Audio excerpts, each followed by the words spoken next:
Happy Saturday, and welcome to the Ram Ashram Satsang Weekend Workshop, where you'll learn a modern Satsang method for obtaining peace, light, and love in your life. My name is Eddie, and I will be introducing the facilitator for today's event. But first, I'd like to give you a brief introduction to this weekend workshop. If you direct your attention towards your screen, you'll see the first element is Satsang. Satsang is a scientific method whereby we may obtain peace, light, and love in our life. It requires no physical skill, spiritual accomplishment, or meditation experience to begin its practice. Satsang consists of two words, Sat and Sang. Sat means positive energy, and Sang means to be with or to be in the presence of. Therefore, the word Satsang means to be in the presence of positive energy. The next element is meditation. Meditation is an important part of Satsang. When we meditate, we withdraw consciousness from worldly objects and direct it inwards to focus on a single thought.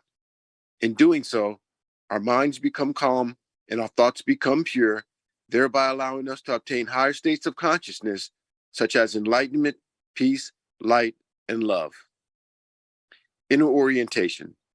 There are two types of Satsang, inner Satsang and outer Satsang. An example of outer Satsang would be chanting or attending pilgrimages. When we practice outer Satsang, we have the potential to change our behavior, but only through the practice of inner Satsang can we obtain higher states of consciousness, such as enlightenment, peace, light, and love. The Satsang that you will learn today is an inner Satsang where we meditate in silence. Group session. These weekend workshops are structured for group participation. When we meditate as a group, our focus is improved and our personal progress along our spiritual path is expedited. By regularly attending these weekend workshops, the benefits of group participation are amplified. Joy and inner happiness. All beings wish to experience joy. Joy is the eternal longing of the soul. But only through the practice of inner Satsang can we obtain a joyous state. Each time we practice Satsang, our inner happiness gradually increases, ultimately culminating in a state of joy, which we experience 24 hours a day, 7 days a week. The agenda for today consists of 3 sessions: the informative session, the practice session, and the interactive session. During the informative session, a lecture will be given about a Satsang topic, the founder, or some relevant spiritual topic. During the practice session, instruction will be given on how to meditate, followed by a period of practice. During the interactive session, you have the opportunity to ask questions, or there'll be a panel discussion. And now, I'd like to introduce the facilitator for today's event. He has over 40 years of Satsang experience. He's a grandson of Guru Maharaj, the founder of Ram Ashram Satsang. He was born into a Satsang family where he experienced his family members obtain states of enlightenment and lead lives of peace, light, and love. At an early age, he began traveling with the mission throughout India, facilitating Satsangs. And during that time, he witnessed the positive effects that Satsang could have on mankind. And upon arriving to the United States, both he and his wife continued to facilitate Satsangs for local Satsangees.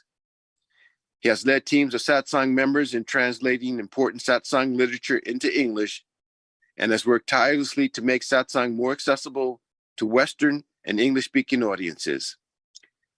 He currently travels throughout the United States, India, and England, facilitating Satsangs while maintaining his duties as a husband, a father, and an IT executive. Today, he will teach us a rare and ancient form of Satsang as taught by Guru Maharaj. Please join me in welcoming Mr. Sanjeev Kumarji.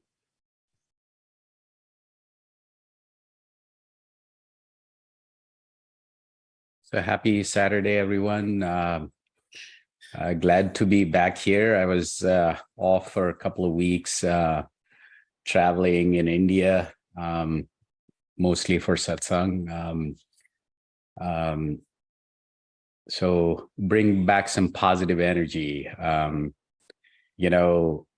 Unlike our intimate sessions here, few people, and I see some first timers here. So we'll focus on what it is and how to do this meditation. It's pretty unique, but just the contrast is like one event I went to about 45 minutes from Taj in Agra. I think there must be more than 10,000 people. And then I traveled a bit and, another couple of thousand on that event. But anyway, what I find is that when the collective energy is enormous, it just affects you and your inner state so very, intensely, and it's very uplifting, and almost without any effort. And that's the key here. Satsang is all about, Sat and Sang, as Eddie was just, and thank you, Eddie, for providing this, overview. It's overview cannot do justice to this unique system, in the sense that it's so unique. The more and more I talk about this, the more and more I feel there are a lot of common elements within these meditative practices, but then there are some uniqueness within each of these variations. And this one brings in a lot of common elements into a very, very unique experience. So I would encourage that, ask some questions. That way there is a conversation and some nuances come out. But I would focus on the practice, how it is done first, and then we can open up for Q&A and just general discussion. I was just watching something, and it was talking about Raj Yoga.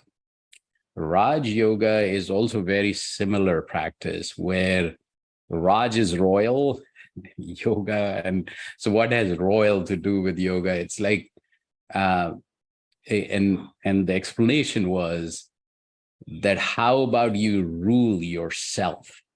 And, easier said than done. Most of us are slaves of our own mind rather than the other way around. And Raj Yoga is also like Satsang, and as Eddie was explaining, Sat and Sang, it's like Sat is the positive transcendental energy, and to be with is Sang, to be with transcendental energy. So how do you do that? It starts with manifestation or imagining or trying to, so it's in yogic terms, it's called dharana, which is, what is your object of concentration? And that is where most of the meditative practices differ. So here we want to develop an art of doing nothing in some ways, that there is no activity involved. It's inner satsang. So inward orientation and manifesting transcendental energy. Because we haven't experienced it, so we have to start somewhere. So take the most positive thing that you can think of and think of it in terms of, full of consciousness of this transcendental energy. And then basically what we do is, during the meditation, two things are important. One, sitting in a still posture. So relaxed and still posture, eyes lightly closed, because both of these things are important, because when your mind gets distracted, your meditation, uh, goes haywire. So you want to have, every time the body moves, your mind gets distracted, your sensory input through the eyes also distracts. So eyes lightly closed, relaxed and still posture. And now think of this transcendental energy right here, right now, in front of you, in form of light. And that light is entering your heart, enlightening your heart, and then it's distributing throughout your body, and you're becoming one with this light. So that is to be with. And it starts with this manifestation, this imagining, but slowly you get deeper into this meditation where you forget who you are, where you are. And that is what, is the key to inner peace. When the thought waves, which, it's like mind is just always going away every, microseconds, or I don't know. It's like there are waves of thoughts that just keep, coming at us. So when you, through this practice of concentrating on one thought and one thought alone, which is that we are in the presence of this transcendental energy, and that energy in form of light is entering our heart, distributing throughout our body, and we're becoming one with this light. That's the only thing we're thinking about. Slowly, your mind starts to calm down.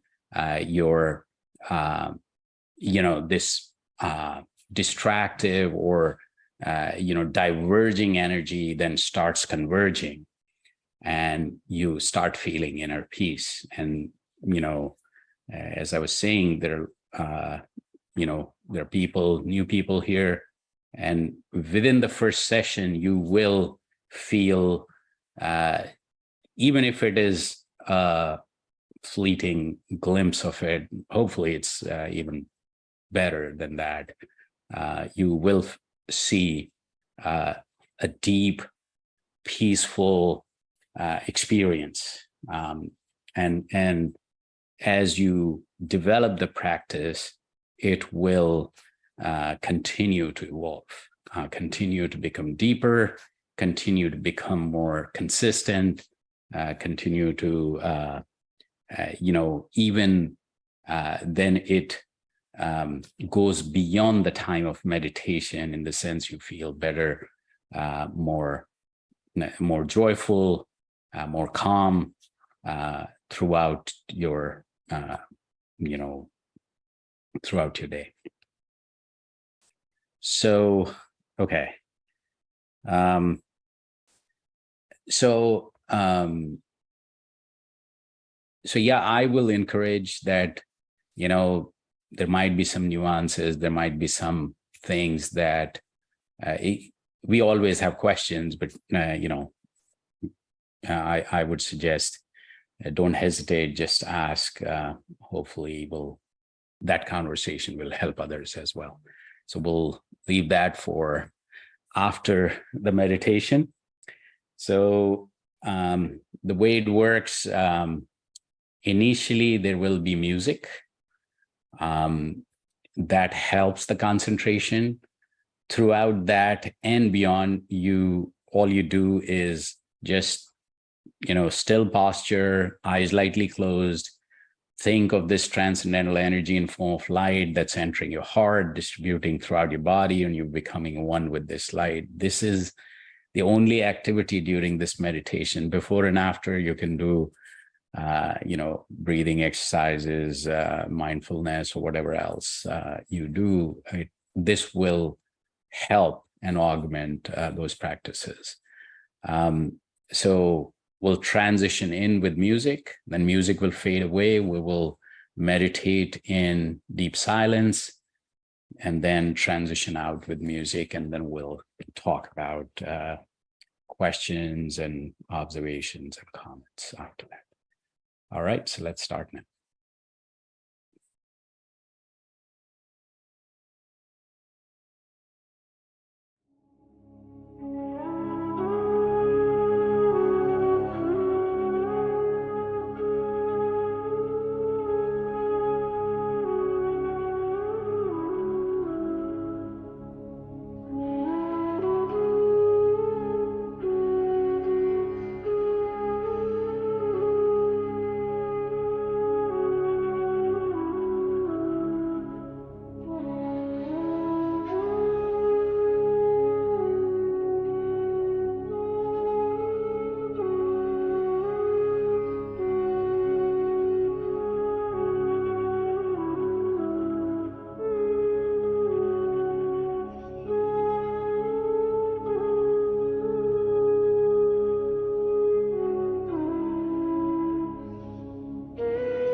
Happy Saturday, everyone.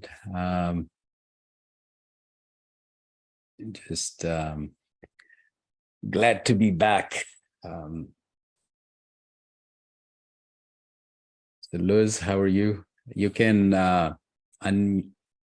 so Yuan, people can unmute now, right?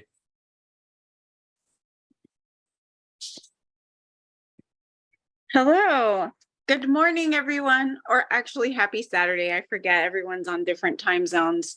It's very wonderful to see you, Sanjeev. We've missed you in person. I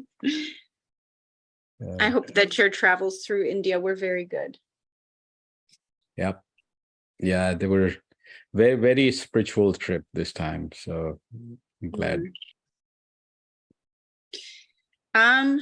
I don't have much. I think I appreciated the meditation as usual. It was a good one today, I think.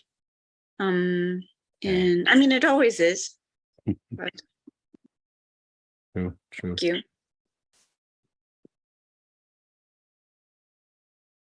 So is it Simran, or how do you pronounce? You'll have to unmute.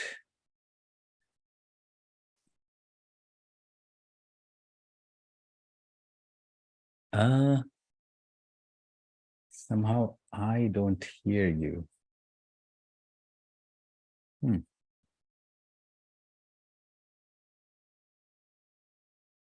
You unmuted.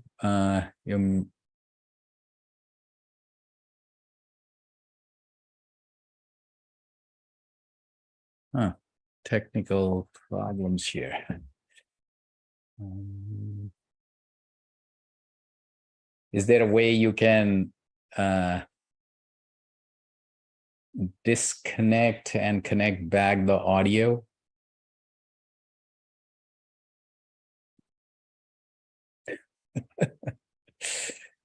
You can hear us. That means the speaker is working. The mic, I think, is the issue. About now. Oh, yes. Good. So my name is Stacy. That's just a combination of my first name and my last name. This is my first experience doing this, the meditation. I've tried to do it on my own, just reading off of it, and not very successful. I know it takes time, but I enjoyed today. Yes. Yes. So, it has been like 4 decades or more, but I still find individual meditation is not just difficult, but the levels that you get to are far lesser than in a group. The depth and even the experience overall, the energy, group sessions, I mean, I would, personally, for me, group sessions are my lifeline. so I, a lot of times, like, people used to ask me, like, how do you manage? And I'm like, to me, group session is what keeps my spiritual journey going. So instead of doing it alone, I just do it with others. That's all. So, Well, I'm not sure how successful I was, but it was very calming, very calming. I think sometimes we get caught up in where we are and how deep it is and all that.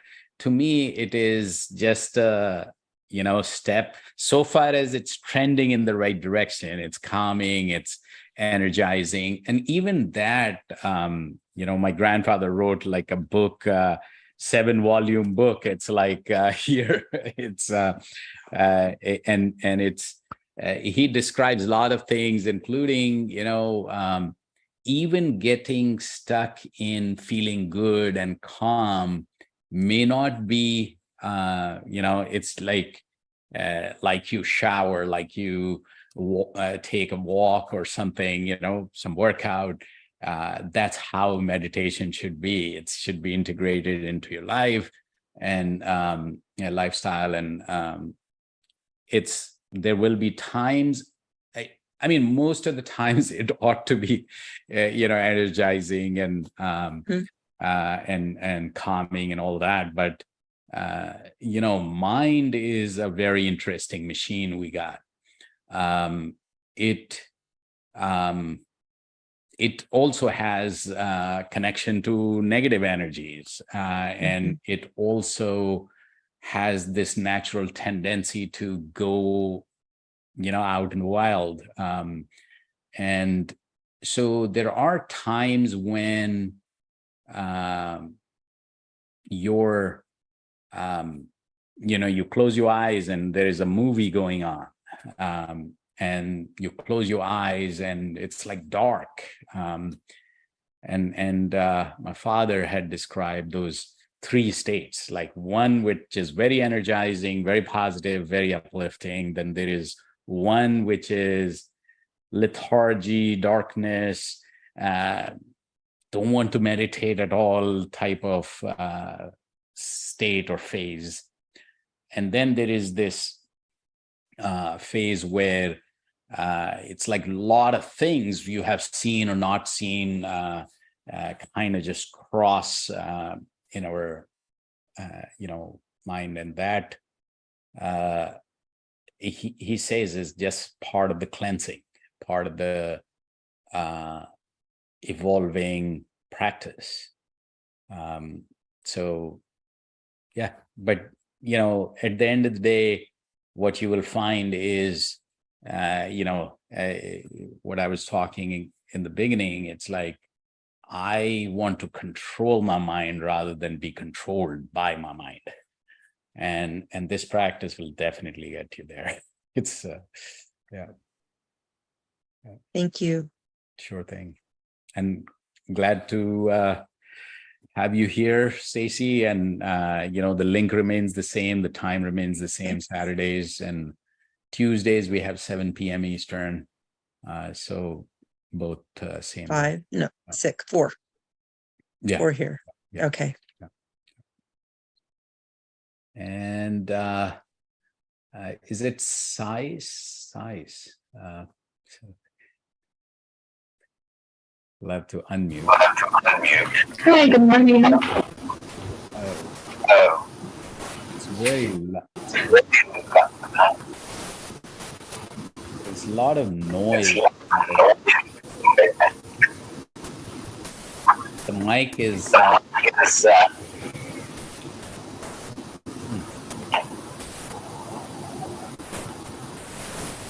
So how are you? How do you pronounce your name? Hi, good morning. I'm Shataya. Nice to be here with you today. Yes, same here.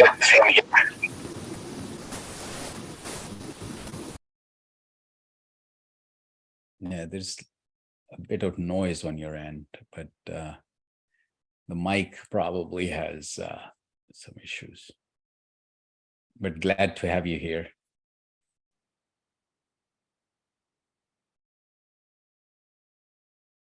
So Eddie, how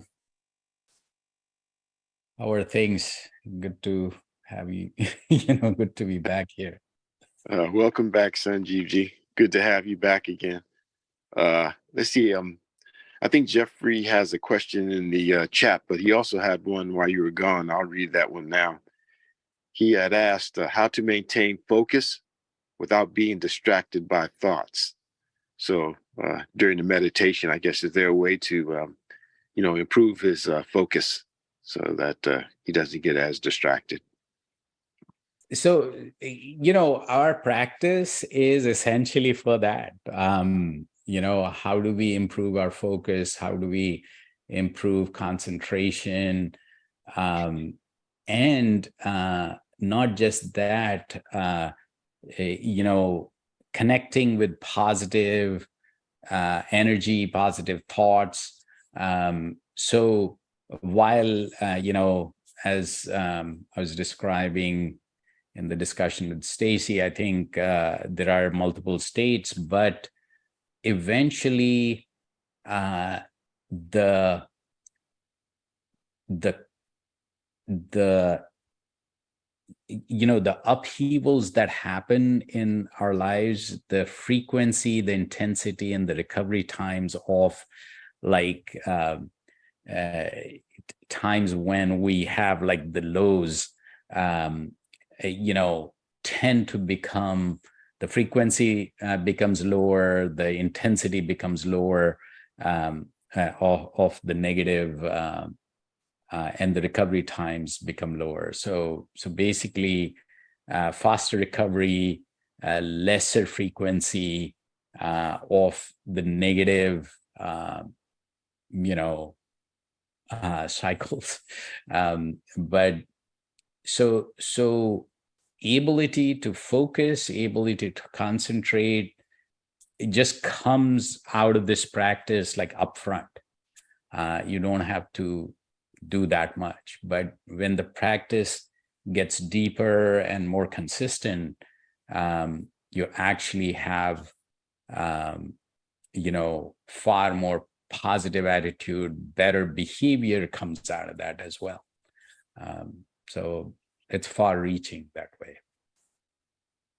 And I think Jeff is asking, can you tell us about the experience in meditating with 10,000 people? I think, as I was describing to Stacy, I think the collective energy, and I haven't read this, and the more I think about like, having thousands of people sitting in silence during that meditation, 15, 20, 30 minutes, it's miraculous, in the sense that, think about like when you are with 100 people, I mean, it becomes so loud and noisy and sometimes like almost disturbing. So, contrast that with like 1,000 people sitting in silence, it's miraculous. And that too with positive energy. So everybody is imbibing and kind of connecting with this transcendental energy. Now, I think that's what I feel. So every time, like not every time, but there are times when I go there and I feel like I haven't felt like this in ages. Now that you have asked, so let me describe like, so think of it's a negative example, but flip it to, if it was not negative and like flip side, like it was, so I was sitting in my hometown, Jaipur, which is like 200 miles west of Delhi in India, 5,000-6,000 people, very nice. So it was in an open tent and a nice weather, as far as I remember. And it was, sunlight was kind of, coming through the tent, which was, made it lighter, but very nice. And suddenly I felt that light was just, it was having an effect on me. And so I said like, okay, so how would I describe it to someone else?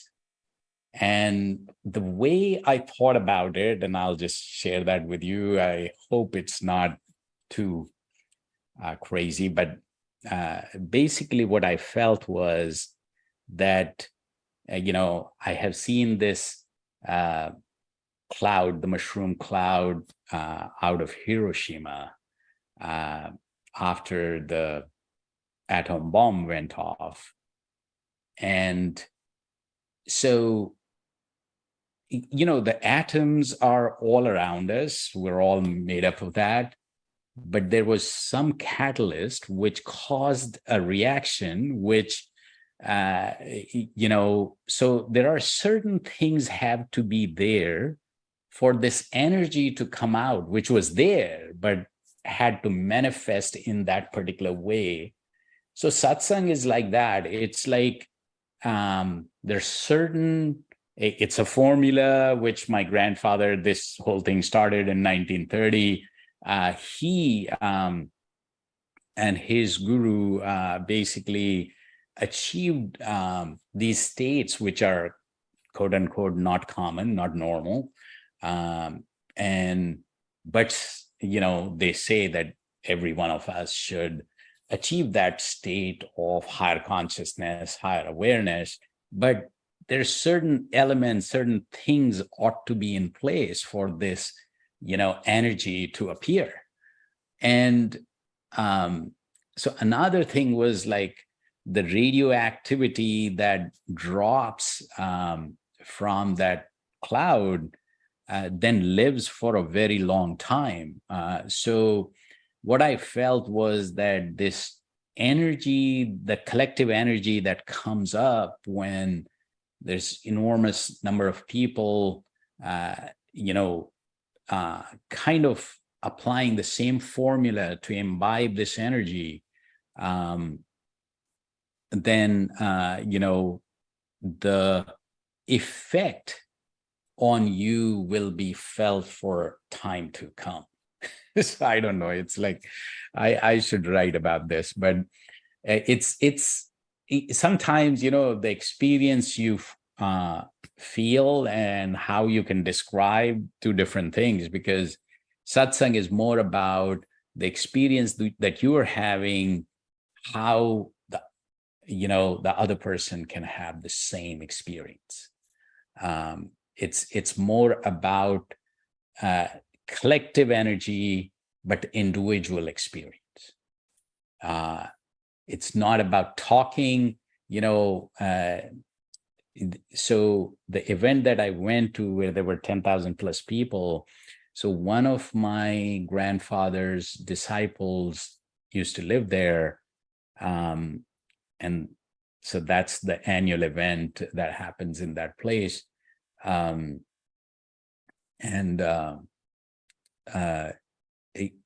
he used to say that when you are experiencing this consciousness, higher awareness, you're just, in that state.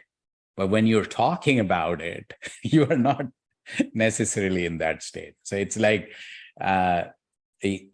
if you are sipping some coffee and you're like, oh, it's very nice aroma, so when you're sipping it, you're enjoying it. But when you're describing it to somebody else, you're not sipping it. So he used to say, it's like, this is more about, enjoying and having that joy that comes out of your individual experience. But taking it to that level where so interestingly, in one of the talks I gave on this was like, Coca-Cola has a formula. Everybody tried to copy that formula.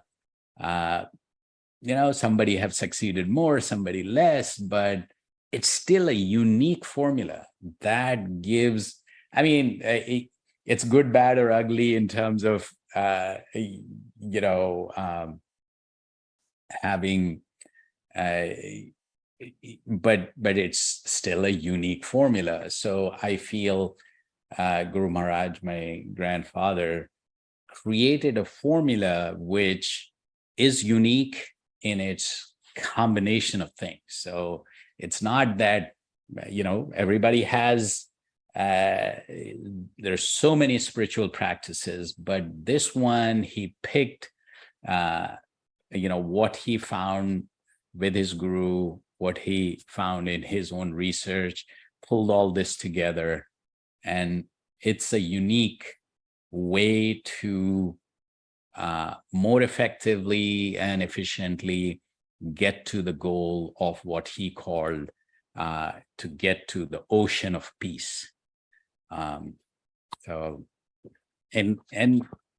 more I have talked about this, the more I've experienced it. It's like there's, thousands and thousands of ways you can meditate. And each one has its own advantages, own, unique aspects. But this one, I think, is no frills, just simple, very, relatively simple, and it's easier to do for people who are busy, who don't want to have too much time to devote to a practice, because some of these practices can be very heavy duty. So simple but effective. That's what I would say. Anyway, I think he asked me a simple question. I went all over the place. All right. So Eddie, so what's the wrap up for today?